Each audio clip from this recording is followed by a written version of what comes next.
Alhamdulillah. Alhamdulillahi nahmaduhu wa nasta'inuhu wa nastaghfiruhu wa nu'minu bihi wa natawakkalu alayhi wa na'udzu billahi min sururi anfusina wa min sayyiati a'malina may yahdihillahu fala mudilla lahu wa may yudlil fala hadiya lahu wa ashhadu an la ilaha illallah wahdahu la sharika lahu wa ashhadu anna muhammadan abduhu wa rasuluhu amma ba'd. Faqad qala Allahu ta'ala fi Qur'anil Alim. A'udzu billahi minasy syaithanir rajim. Bismillahirrahmanirrahim. Ya ayyuhan nasu taqu rabbakumul ladzi khalaqakum min nafsin wahidah wa khalaqa minha zawjaha wa bassa minhuma rijalan katsiran wa nisaa'a. Wattaqullaha alladzi tasaaluna bihi wal arham. Innallaha kana alaykum raqiba. கண்ணியத்துக்குரிய எல்லாம் வல்ல அல்லாஹ் ஜல்லஷானஹு வ தஆலாவின் நல்லடியார்களே, அல்லாஹுடைய மார்க்கத்தை அதன் தூய்மையான வடிவத்திலே புரிந்து கொள்வதற்காக புனிதமிகு ஜும்மாவுடைய தினத்தில் அவனது மாளிகையில் நாம் எல்லாம் இங்கே ஒன்று கூடி இருக்கிறோம்.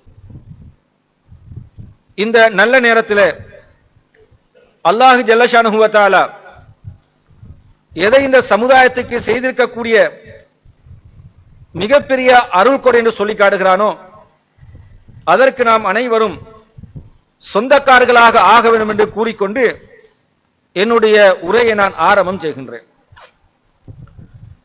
நபிகள் நாயகம் ஸல்லல்லாஹு அலைஹி வஸல்லம் அவர்கள் சொல்லுகிறார்கள், மன் ஃபாரக ரூஹுல் ஜஸத், எவருடைய உயிர் அவருடைய உடலை விட்டு பிரிகின்ற போது பரீஉமின் ஸலாசி, அவர் 3 விஷயங்களிலிருந்து விடுபட்டவராக அவர் மரணிக்கிறாரோ தஹலல் ஜன்னா, அவர் சொர்க்கம் நுழைவார்.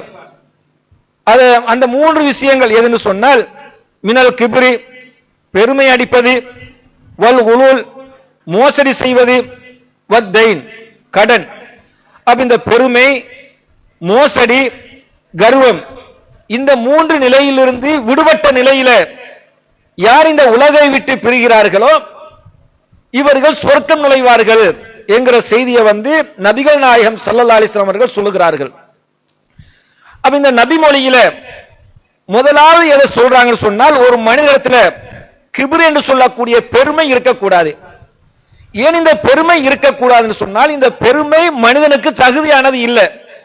இந்த பெருமைக்கு சொந்தக்காரன் யாரு? நம்மை எல்லாம் படைத்த ரப்புல் ஆலமீன் மாத்திரம்தான் பெருமைக்குரியவன். இன்னும் சொல்ல போனால் இறைவனுக்கு இருக்கக்கூடிய பண்புகளில் ஒன்று பெருமை. அப்ப அந்த இறைவனுடைய பண்பை மனிதன் தன்னகத்தில் எடுத்துக்கொள்ள கூடாது.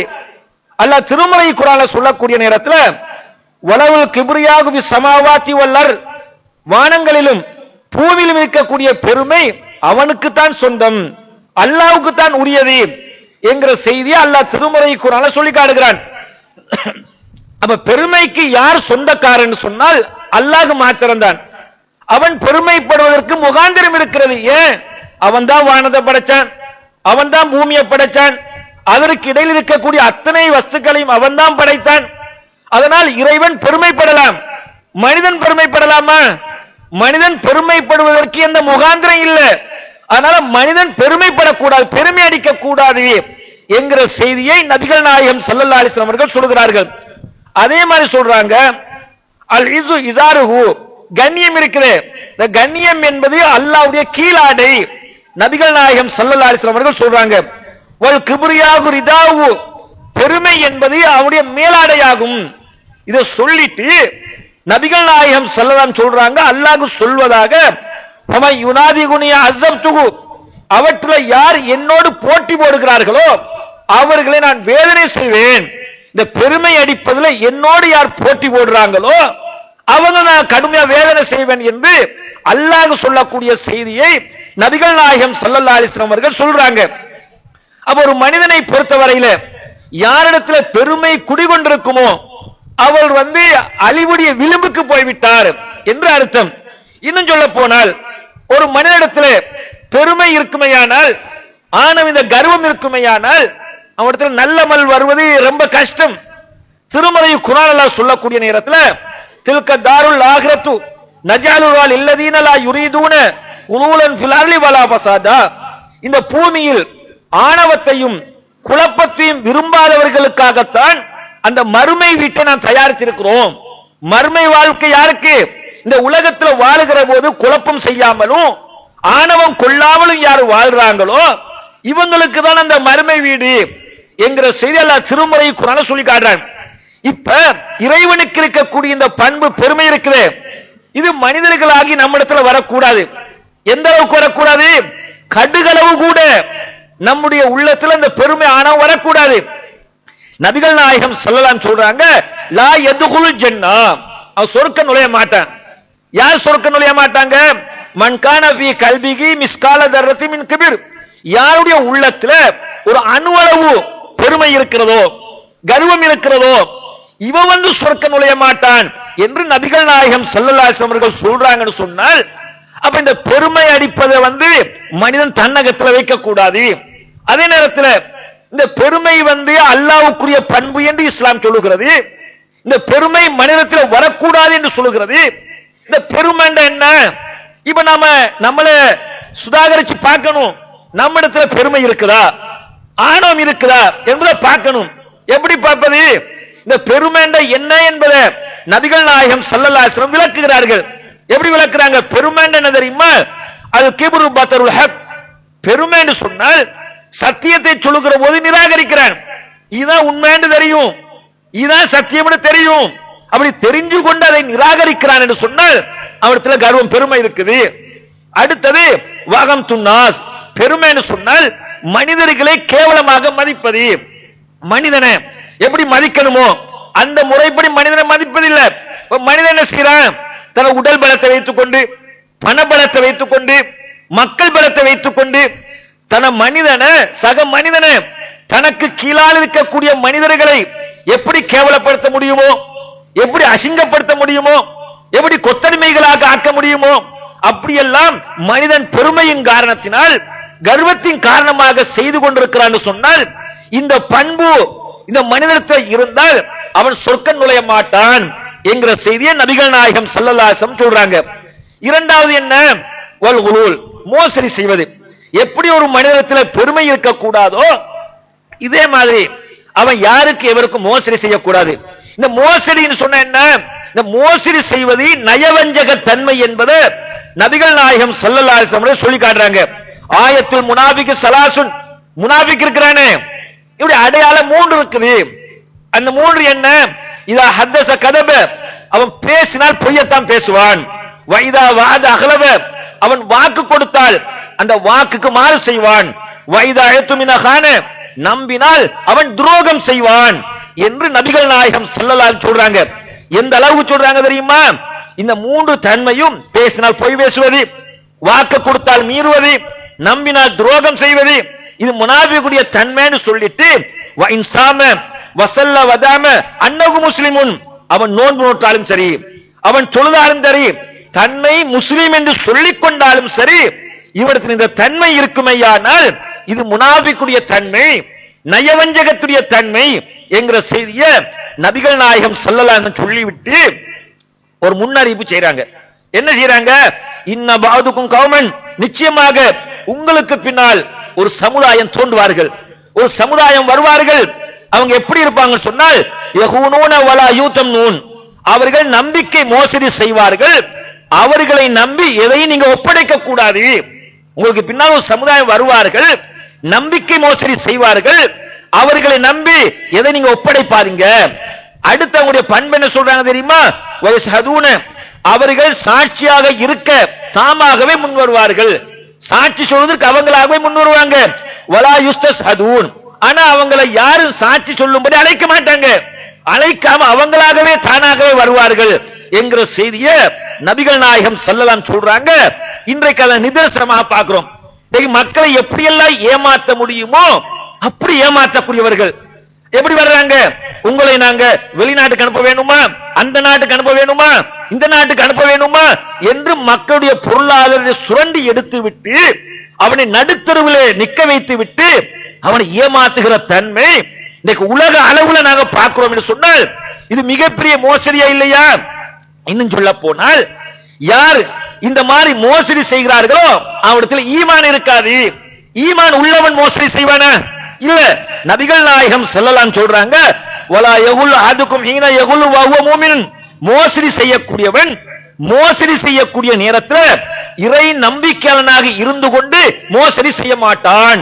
வையாக்கும் உங்களை நான் எச்சரிக்கிறேன், உங்களை நான் எச்சரிக்கிறேன், இந்த மோசமான காரியத்திலிருந்து நீங்கள் விலகிக் கொள்ளுங்கள் என்று நபிகள் நாயகம் ஸல்லல்லாஹு அலைஹி வஸல்லம் அவர்கள் சொல்றாங்க. அப்ப மோசடி எப்படி எல்லாம் வருது? ஒருமுறை நபிகள் நாயகம் ஸல்லல்லாஹு அலைஹி வஸல்லம் அவர்கள் ஒரு தானிய குவியலை கடந்து போறாங்க. போனா அதுல கையை விட்டு பாக்குறாங்க. அந்த தானியத்துக்குள்ள கையை விட்டு பார்த்தா கையில ஈரம் படுது, தண்ணி படுது. அப்ப அந்த இடத்துல இருக்கக்கூடிய அதுக்கு பொறுப்பாளரை நோக்கி கேட்கிறாரு, என்ன இதுல விஷயம்? மழை பெய்ந்தது, நனைந்து விட்டது, அதுதான் இது. அப்ப அல்லாஹ்வுடைய தூதர் என்ன கேட்கிறாங்க, இது மக்கள் பார்வைக்காக வைக்க கூடாது, மக்கள் விளங்குற அளவுக்கு இதை நீங்க வைக்க கூடாது அப்படின்னு சொல்லிட்டு, மன் கஸப லைஸ மின்னி, யார் ஏமாத்துகிறாரோ அவன் நம்மை சார்ந்தவன் இல்லை.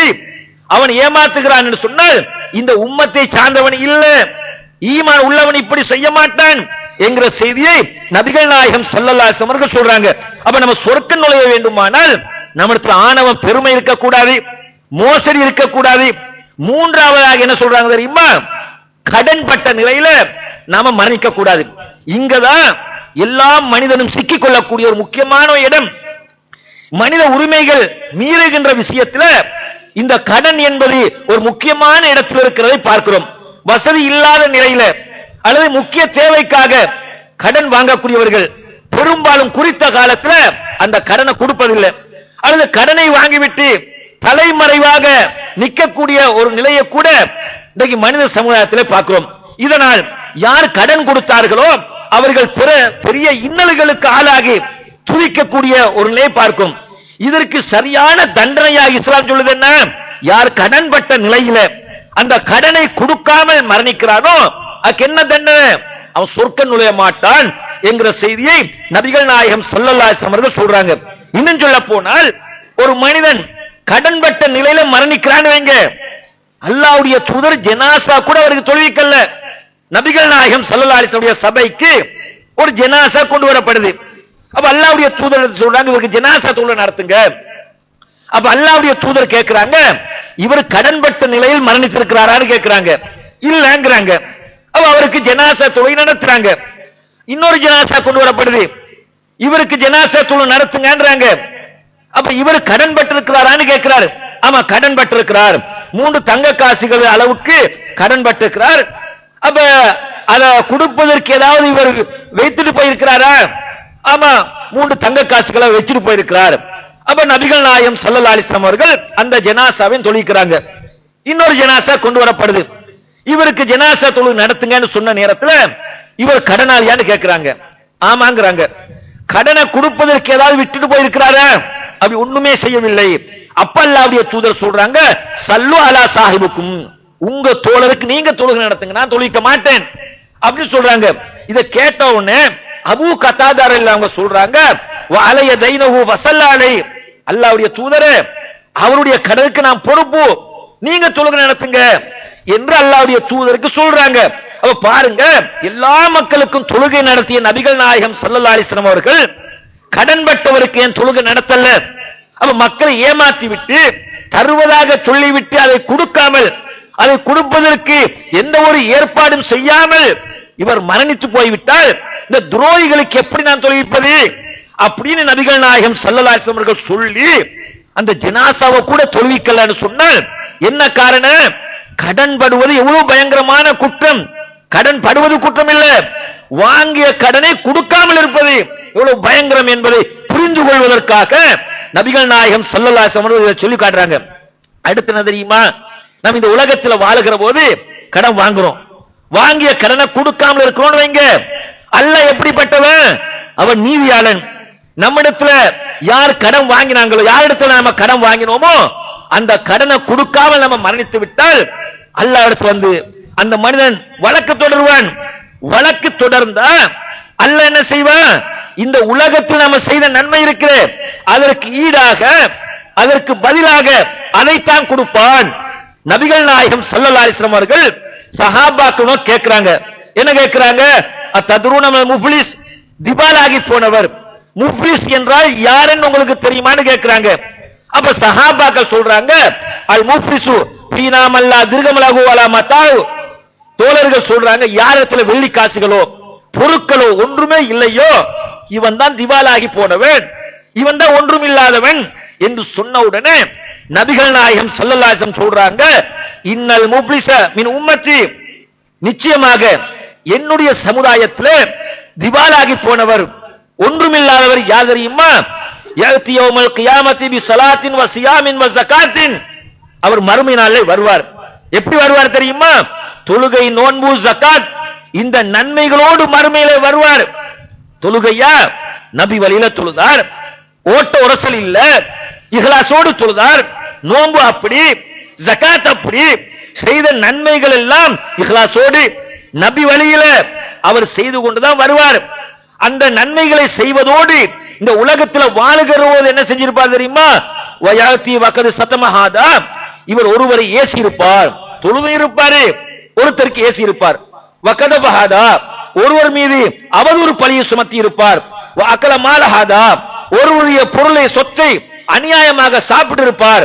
வசபகதமஹாதா, ஒருவருடைய இரத்தத்தை ஓட்டி இருப்பார். வலரபஹாதா, ஒருவருக்கு அடித்திருப்பார். இத்தனையும் செய்து கொண்டுதான் அவருடைய தொழுகை, அவருடைய நோன்பு, அவருடைய ஜகாத்து, இன்னவரை எல்லா அம்சங்களும் அவரிடத்தில் இருக்கும். இதை எடுத்துக்கொண்டு மறுமையில வந்தா நபிகள் நாயகம் ஸல்லல்லாஹு அலைஹி சொல்றாங்க, ஃபயூதஹாதா மின் ஹஸனாத்தி வ ஹாதா மின் ஹஸனாத்தி. இப்ப அல்லாஹ்விடத்துல கடன் கொடுத்துட்டு யாருக்கு கடன் கொடுக்கணுமோ பாதிக்கப்பட்டு இருக்கிறாரு, அல்லாஹ்விடத்துல முறையிடுவாங்களே, முறையிட்டா இவனுடைய நன்மை எடுத்து அவனுக்கு கொடுக்கப்படும். அப்ப ஃபைன் ஃபனியத் ஹஸனாத்து கப்ல அன் யுக்லமா அலைஹி, அவருடைய நன்மைகள் இருந்து எடுத்து கொடுக்கப்படுவதற்கு முன்னால் நன்மைகள் எல்லாம் முடிந்து விட்டா இப்ப என்ன செய்யப்படுமா? உஹுதமின் ஹதாயாகும் பத்துரியா தலைகி, பாதிக்கப்பட்ட மக்களுடைய பாவங்கள் இருந்து சில எடுக்கப்பட்டு அவருக்கு கொடுக்கப்பட்டும். இப்ப அல்லாஹ் என்ன செய்வானா? நான் யாருக்கு அநியாயம் செய்த நிலையில கடன் வாங்கிட்டு அந்த கடனை கொடுக்காம ஏமாத்தி நிலையில நான் மரணிச்சிருந்தா மறுமையில் அல்லாஹ் என்ன செய்வான்? நான் யாருக்கு கடனை கொடுக்கணுமோ அந்த ஆளுக்கு என்னுடைய தொழுகை எடுத்து கொடுப்பான், நோன்பை கொடுப்பான், ஜகாத்துடைய நன்மைகளை கொடுப்பான். என்னென்ன நன்மைகளை செய்தோமோ அந்த நன்மைகள் எல்லாம் என்னால யாரெல்லாம் பாதிக்கப்பட்டார்களோ அவர்களுக்கு அல்லாஹ் எடுத்து கொடுப்பான். என்னுடைய நன்மைகள் முடிஞ்சிடும். இப்ப அல்லாஹ் என்ன செய்வான்? கொடுப்பதற்கு எடுத்த நன்மைகள் இல்ல. அப்ப நான் யாருக்கு அநியாயம் செய்தேனோ அவருடைய பாவங்களை எடுத்து என் தலையில போடுவான். இதை சொல்லிட்டு சும்மத்துரிஹ பின்னார், பிறகு அவன் நரகத்துக்கு நுழைவான். இவன் தான் இந்த சமுதாயத்தில் திவாலாகி போனவன், ஒன்றுமில்லாதவன் என்று நபிகள் நாயகம் ஸல்லல்லாஹு அலைஹி வஸல்லம் அவர்கள் சொல்றாங்க. அப்ப நம்ம ஒன்றை மனதிலே பதிய வைத்துக் கொள்ள வேண்டும். கடன் வாங்கிவிட்டு அந்த கடனை கொடுக்காமல் நாம மரணித்து விட்டால், அதற்கான ஏற்பாடுகள் செய்யாமல் நம்ம மரணித்து விட்டால் மறுமையில நம்முடைய நன்மைகள் அதற்கு பகரமாக கொடுக்கப்படும். அதே நேரத்தில் நபிகள் நாயகம் ஸல்லல்லாஹு அலைஹி வஸல்லம் அவர்கள் இந்த கடன் விஷயத்திலிருந்து எப்படி அல்லாஹ் இடத்துல பாதுகாப்பு தேடுவாங்க தெரியுமா? நபிகள் நாயகம் ஸல்லல்லாஹு அலைஹி வஸல்லம் அவர்களை பத்தி சஹாபாக்கள் அறிவிக்கிறாங்க, கான யது ஃபி ஸலாத்தி வ யகூல், நபிகள் நாயகம் ஸல்லல்லாஹு அலைஹி வஸல்லம் அவர்கள் தொழுகையிலே செய்யக்கூடிய அதிகமான துஆ என்ன தெரியுமா?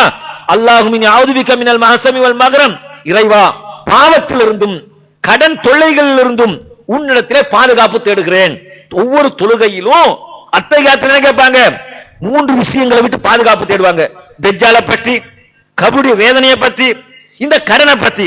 அப்ப தஜ்ஜாலுடைய வேதனை எவ்வளவு கடுமை, கபருடைய வேதனை எவ்வளவு பயங்கரம், அது மாதிரி ஒரு அம்சமாக தேர்ந்தெடுத்து இந்த கடனை பற்றியும் அல்லாஹ்விடத்தில் துஆ செய்யுங்க. அல்லாஹ் என்ன கடன் தொல்லையிலிருந்து என்ன பாதுகாத்துடு. ஃபகால லஹு காயிலுன், இத பார்க்கக்கூடிய ஒரு மனிதர் அல்லாஹ்வுடைய தூதரை கேட்கிறாங்க, மா அக்ஸரமா தஸிரு யா ரசூலுல்லாஹி மினல் மஹரம், அல்லாஹ்வுடைய தூதரே நீங்க கடன் படுவதிலிருந்து இவ்வளவுக்கு அதிகமாக அல்லாஹ்விடத்தில் துஆ செய்றீங்களே, என்ன காரணம் கேட்கிறாங்க. அப்ப சொல்றாங்க, இன்ன ரஜுல இதா கரிம, ஒரு மனிதன் கடன் பட்டு விட்டால், ஒரு இடத்துல கடன் வாங்குறான்னு வைங்க, கடன் வாங்கினா ஹத்தஸ ஃபகதப, அவன் பொய் பேச ஆரம்பிக்கிறான், வவாத ஃபஅஹலப, வாக்களிக்க கொடுத்த வாக்க மீற ஆரம்பிக்கிறான். இந்த நிலை காரணமாகத்தான் நான் அல்லாஹ்விடத்தில் அதிகமாக துஆ செய்கிறேன், இந்த கடன் தொல்லையிலிருந்து நாம் பாதுகாக்கப்பட வேண்டும் என்று நபிகள் நாயகம் ஸல்லல்லாஹு அலைஹி வஸல்லம் நமக்கு சொல்லி காட்டுறாங்க. எனவே நாம மறுமையில சொர்க்கம் நுழைய வேண்டுமானால் நம்மிடத்துல இந்த கர்வ பெருமை வரக்கூடாது, மோசடி இருக்கக்கூடாது, கடன்பட்ட நிலையில மரணிக்க கூடாது. இந்த 3 தன்மையும் நம்மிடத்தில் இருக்குமையானால் நம்ம சொர்க்கம் நுழைய முடியாது. இந்த 3ம் இல்லாத நிலையில மௌத்தாகிவிட்டால் நமக்கு சொர்க்கம் நுழையலாம் என்கிற செய்தியை நபிகள் நாயகம் ஸல்லல்லாஹு அலைஹி வஸல்லம் அவர்கள் நமக்கு சொல்லி காட்டுறாங்க.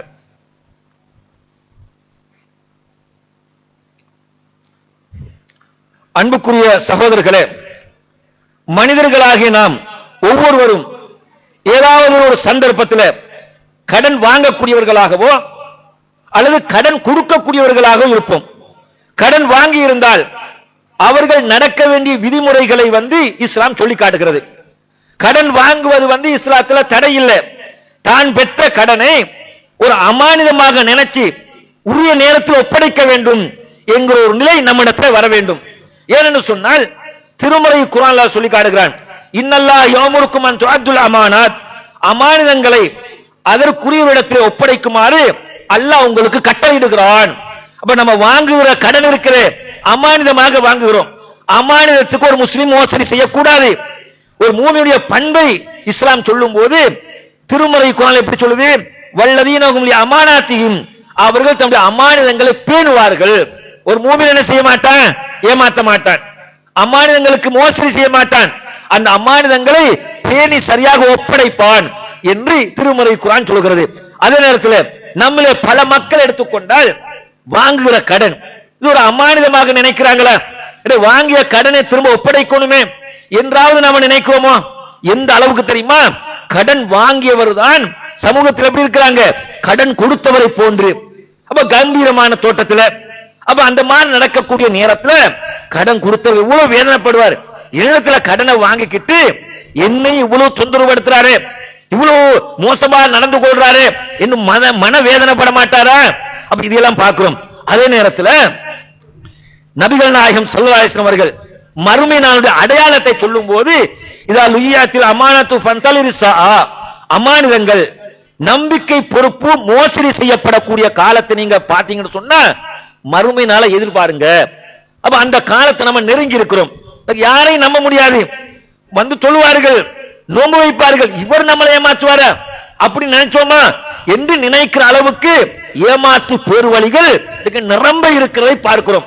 அப்ப இந்த மாதிரி நிலையிலிருந்து நாம தப்பிக்க வேண்டும். அதே நேரத்தில் அந்த கடன் இருக்கிற வாங்கிய கடனை அழகிய முறை நாம கொடுக்கணும்.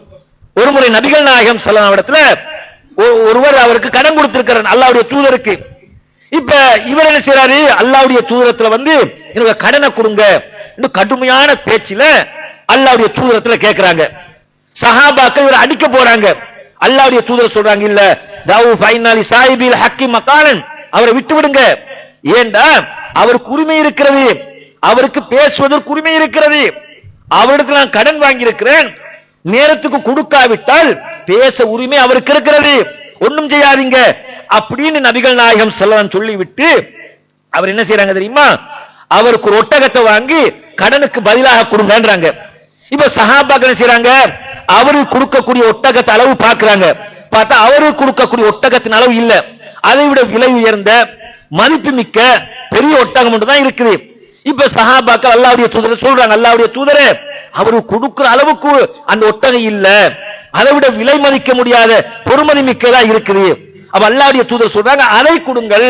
கொடுத்துட்டு சொல்றாங்க, ஃபைன்ன ஹைரக்கும் ஹஸனுக்கும் கலான், ஏன்னு சொன்னால் உங்கள சிறந்தவர் யார் தெரியுமா, கடனை வாங்கி அது அழகிய முறையில கொடுக்கிறாரு, இவர் தான் உங்களை சிறந்தவர் என்று நபிகள் நாயகம் ஸல்லல்லாஹு அலைஹி வஸல்லம் சொல்றாங்க. அப்ப வாங்குகிற கடனை அழகிய முறையில் நாம் ஒப்படைக்க வேண்டும். அழகிய முறை எப்படி, ஒரு ஆள்கிட்ட நம்ம 1 லட்சம் வாங்குறோம்னு வைங்க, அடுத்த மாதம் தருவேன் அல்லது அடுத்த மாதம் தருவேன் என்று 1 லட்சம் கடன் வாங்குறோம்னு வைங்க, வாங்கிட்டு அதால பல வேலை நாம செய்யறோம், நம்முடைய காரியங்கள்லாம் நடத்தி கொள்றோம். திரும்ப ஒப்படைக்கக்கூடிய நேரத்தில் அந்த 1 லட்சத்தை கொடுக்கக்கூடிய நேரத்தில் இன்னொரு 5000த்தையோ இன்னொரு 10,000த்தையோ கூட்டி இந்தாங்க, இது நம்ம அழகிய இது வட்டி கிடையாது, இது அவர் கேட்காம நாமளா கொடுக்கிறோம், இது அழகிய கடனாக இஸ்லாம் சொல்லி காட்டுது. அப்ப அவர் கேட்பாரையானால் இப்ப 1 லட்சம் தர்றேன், தரும்போது 10,000 கூட்டிட்டாங்க அப்படின்னு சொன்னா அது வட்டியாக்கும். அவர் நிபந்தனை விடுக்காம நாமளாக கொடுக்கிறோம் என்று சொன்னால் இது அழகிய கடனாக்கும் அப்படின்னு நபிகள் நாயகம் ஸல்லல்லாஹு சொல்றாங்க. சில பேர் என்ன செய்யறாங்க தெரியுமா, கடன் வாங்குறாங்க. எப்படி வாங்குறாங்க? வாங்கினா கொடுக்க கூடாது இங்க எண்ணத்துல வாங்குறாங்க. சில பேர் வாங்கினா கொடுக்கணும் என்கிற எண்ணத்துல வாங்குறாங்க. இப்ப நபிகள் நாயகம் ஸல்லல்லாஹு சொல்றாங்க, மன் அகத அம்வாலன் நாஸ் யுரீது அதல்லாஹு அன்ஹு, யார் மக்களுடைய பொருளை திரும்ப கொடுக்க வேண்டும் என்று எண்ணி கடன் வாங்குகிறாரோ அந்த கடனை அல்லாஹ் அதை திருப்பி செலுத்த வைக்கிறான். ஒரு கஷ்டத்துக்கு கடன் வாங்குகிறோம், வாங்கும் போது எப்படி வாங்குறான்? எப்படியாவது கொடுக்கணும், எந்த சிரமம் வந்தாலும் கடனை கொடுக்கணும், இந்த எண்ணத்தில் வாங்குவாரையானால் அந்த கடனை அல்லாஹ் அடைத்து விடுவான் அப்படி சொல்றாங்க. அதே நேரத்தில் வமன் அகத யுரீது இத்லாபஹா அத்லாபஹுல்லாஹ், யார் அதை அழித்து விட வேண்டும் என்று எண்ணி கடன் வாங்குகிறாரோ அல்லாஹ் அதை அழித்து விடுகிறான், அவன் கடைசி வரை கொடுக்க மாட்டான். அப்ப வாங்கும் போது நல்ல எண்ணத்துல வாங்கணும். அதே நேரத்தில் கடன் வாங்கி நாம் அதை கொடுக்காமல் மௌத்தாகிவிட்டால் மறுமை வாழ்க்கை கேள்விக்குறி. எந்த அளவுக்கு சொன்னா, இந்த உலகத்துல மனிதன் செய்யற அமல் இருக்கிறேன், தன் உயிரை அல்லாஹ்க்கா தியாகம் செய்யறான் ஷஹீது, இதுக்கு நிகராக ஒன்று இல்லை. தன் உயிரை அல்லாஹ்க்கா கொடுக்கிறான். அந்த ஷஹீதை பத்தி சொல்லும் போது நபிகள் நாயகம் ஸல்லல்லாஹு சொல்றாங்க, யுக்பருல் ஷஹீது குல்லு தன்பி, அல்லாஹ்வுடைய பாதையிலே உயிர் தியாகம் செய்தாரே இவருடைய ஷஹீதுடைய எல்லா பாவங்களும் மன்னிக்கப்படும், இல்ல தைன், கடனை தவிரங்கறாங்க. ஏன் கடன் யாருக்குரியது? மனித உரிமை மீறல், மனிதன் மன்னிக்காதவரை அல்லாஹ் மன்னிக்க மாட்டான். அந்த அடிப்படையில் அல்லாஹ்வுடைய தூதர் சொல்றாங்க, மற்ற எல்லா பாவங்களும் மன்னிக்கப்படும், கடன் கொடுக்க இருந்தால் அந்த சம்பந்தப்பட்ட மனிதன் மன்னிக்காதவரை அல்லாஹ் மன்னிக்க மாட்டான்.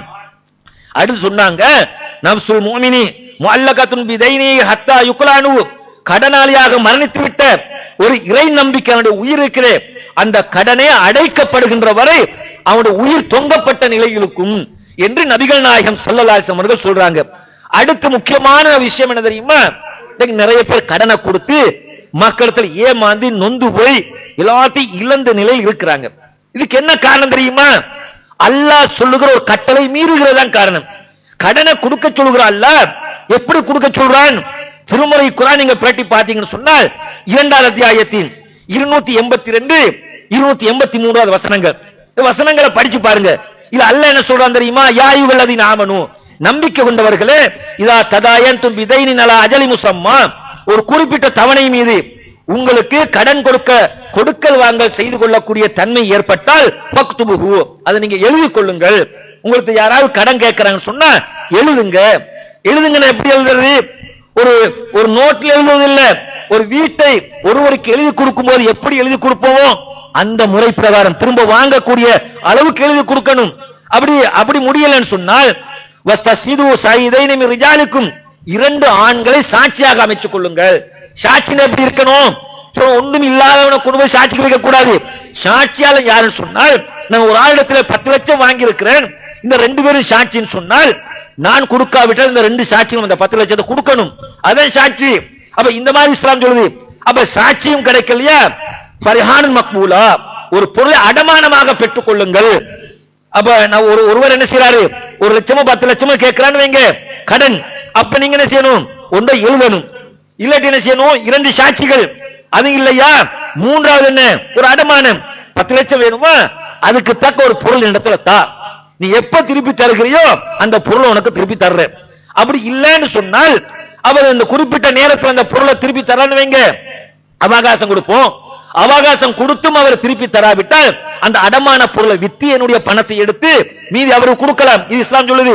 இதை சொல்லிட்டு வயல்லிமுக்குமுல்லாஹ், அல்லாஹ்தான் இந்த விதிமுறைகளை உங்களுக்கு கற்றுத் தருகிறான். அப்ப ஏன் இதை சொல்றான்? கடன் கொடுக்கக்கூடிய நானும் நஷ்டவாளியாக கூடாது, அவனும் அல்லாஹ்விடத்தில் குற்றவாளியாக கூடாது. ஏன்? அப்ப இந்த வழிமுறைகளை செய்யாத காரணத்தால் தான் நிறைய பேர் கடன் கொடுத்து தெருவில் நிக்கிறாங்க. ஏன்? கொடுத்ததுக்கு எந்த ஆதாரம் இல்ல, எல்லாம் வாய்மொழி, இது செல்லுபடியாகாது. உங்களுடைய தந்தை கடன் கேட்டாலும் இஸ்லாம் சொல்ற வழிமுறை கடனா கேட்கிறாங்களா? தொழுகைக்கு ஒரு முறை இருக்கிறார், அந்த தொழுகை எப்படி செய்யணுமோ நோன்பு எப்படி செய்யணுமோ அதே மாதிரிதான் கடன் கொடுக்கல் வாங்க செய்யக்கூடிய நேரத்தில் அல்லாஹ் சொல்லுகிற சட்டம், இது குர்ஆன் சொல்லுகிற வழிமுறை. இந்த வழிமுறையை கவனித்து ஒரு மனிதன் கொடுக்கல் வாங்கல் செய்வார்களேயானால் அவர்கள் யாரும் ஏமாளியாக மாட்டாங்க என்கிற வழிமுறைகளை இஸ்லாம் சொல்லி காட்டுகிறது. எனவே இந்த உலகத்தில் வாழுகிற நாம், நம்மிடத்துல ஆணவம், அதே நேரத்தில் கடன் படுகிற நிலை, மோசடி, இந்த 3 தன்மைகளிலிருந்து விலகிய நிலையில நம்ம மரணித்து விட்டால் நிச்சயமாக நம்ம சுவர்க்கம் சொல்வோம் என்று நபிகள் நாயகம் ஸல்லல்லாஹு அலைஹி வஸல்லம் சொல்கிறார்கள். இந்த நிலையிலிருந்து எல்லாம் வல்ல அல்லாஹ் நம்மை பாதுகாப்பானாக. வாஹிதவான அல்ஹம்துலில்லாஹி ரப்பில் ஆலமீன்.